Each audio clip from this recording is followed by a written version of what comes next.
നടനെക്കുറിച്ചാണ് ചോദിക്കുന്നതെങ്കിൽ പിന്നെ ഈ പറഞ്ഞ പോലെയാണ് ഓരോ നടന്മാരുടെയും പല സന്ദർഭങ്ങളും എൻ്റെ മനസ്സിലൂടെ കടന്നു പോവുകയാണ്. ഇപ്പോൾ ഉദാഹരണത്തിന് മസൂം എന്ന് പറഞ്ഞിട്ടുള്ള ഒരു സിനിമ നസറുദ്ദീൻ ഷായും ഷബാന ആസ്മിയും അഭിനയിച്ചിട്ടുള്ളൊരു സിനിമയാണ്.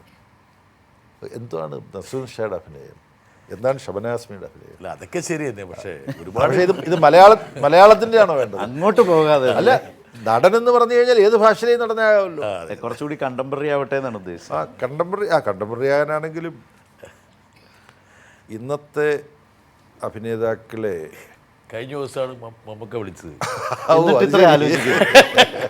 മാത്രമല്ല കമലഹാസൻ പോസ്റ്റ് ഇടുകയും ചെയ്തു അഭിനന്ദനം. അപ്പം ഒക്കെ പ്രശ്നം, അതുകൊണ്ട് വേണമെങ്കിൽ അതൊന്ന് മാറാം ആ ചോദ്യം. ഇല്ല, ഞാൻ മാറുന്നില്ല.